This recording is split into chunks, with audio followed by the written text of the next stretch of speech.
Hey, middle-aged musician here, and this is going to talk about inspiration in writing music, vulnerability. I don't know.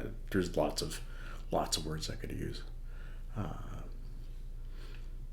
So my side project, one of my side projects, is Rob the Bear, and this is all music that's just stuff I come up with, and I'm just I won't say horsing around, but it's different than a lot of other music I write.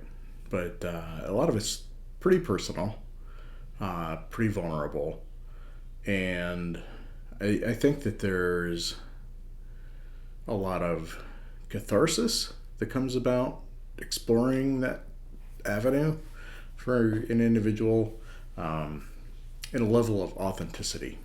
And so uh, so last year I moved from one house to another, and it's sort of a weird demarcation of time periods. But I had put together a lot of music from that time period, and it was exploratory in one way. But I've recorded last month probably three songs.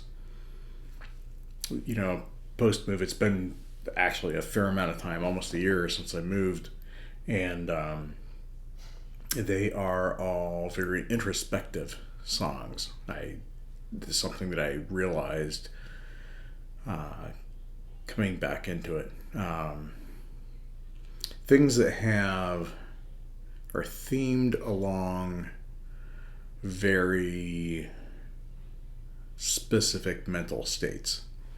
So the first song that I did, and a lot of times, songs get inspired, and so you get into this whole thing about inspiration. So a lot of times, inspiration comes from you're trying something different, maybe theory-wise, or you hear this combination notes, this melody that inspires you, a new bit of gear. So the first song that I wrote in this kind of new project that I call Imagining. So the stuff before was songs of angst and acceptance, and they had kind of this time and place in my life.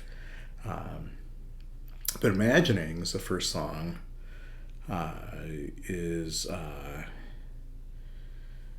just sort of this theoretical place, this story that I had in my head. I was playing around with this, the black fountains, kind of oil can delay effect, and it reminded me a lot of sort of being in the ocean. It reminded me a lot of that, and this idea of going deeper and deeper into the ocean. So there's kind of like four parts, and you start out in the beach, and then eventually the music, as you get further and further in, it gets more kind of distorted, more a little less defined as you eventually come to this, you're merging this oneness with the ocean. You start off being this sort of tourist pedestrian on the beach, and then you've become this part of the sea. I don't know where that came from, but dude, just this idea as I was listening to it. The more meaningful one to me, the most meaningful of the three songs that I've done so far, is March 14th, 1973. So that's the day that my maternal grandfather killed himself. I was 6 months old, so I didn't really know him. But he went in the garage, sealed it off, started up his car, and slowly asphyxiated. And so I was just trying to think about what was going through his head. And so the first part is dark, brooding, and then you get into a little bit of this weight being lifted, and then it just kind of, there's this alternation between those. What's interesting, my half brother is 8 years older than me, and I just sounded like I didn't tell him what it was about. I said it was about my maternal grandfather. But he pretty much nailed the whole sequence of feelings, so I felt like it was on track.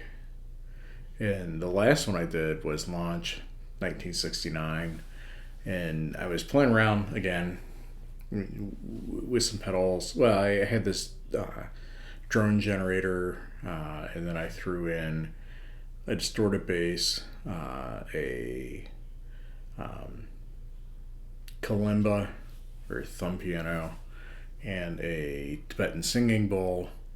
And then in the second half, the distorted bass continues, and the kalimba, and maybe the singing bowl, I don't remember. But then I throw in a guitar in the second half. But it's just what I was feeling, and I was trying to think about like these noises. If you were a astronaut sitting at the top of a rocket, what you would be thinking. I was kind of thinking about I had a great uncle that died last year, and he'd worked in the Pentagon. He'd worked with a lot of people, and last time I saw my dad, I was like, oh, you should ask him about some of the famous people he's met. And so we're talking about some of the astronauts he'd met, and I thought about some interviews that I had heard with some of these guys, and just thinking about that, like Alan Shepard's one always gets me. Like, what were you thinking when you were sitting on the launch deck? And he's like, well, that's when I realized this thing was built by the lowest bidder. But just thinking about what's going through your head, right? I mean, it's crazy. Like, there's only a handful of people that were ever in that position where you're just sitting there and you're listening to these noises and you don't know what's going to happen. Like, rocket blew up previously. You don't know if you're going to live or die, and you don't know what these noises are, if they're good or bad. And so these sort of industrial noises you hear. So anyway, I realized that I have been writing a lot of stuff that's introspective, sometimes deeply meaningful, and how that impacts the way that I write music. Because I've been writing music since I was like 16. I'm 52, probably 15. Yeah, no, since I was 15, and a lot of it is just like, oh, this sounds cool, and some stuff is more meaningful than others. I'm not saying that some songs are better than others or that any of them are even that great, but it's just what's meaningful. And I think that is, when you are writing music, I think that's ultimately what you're after. You're trying to find these things that are deeply meaningful to you.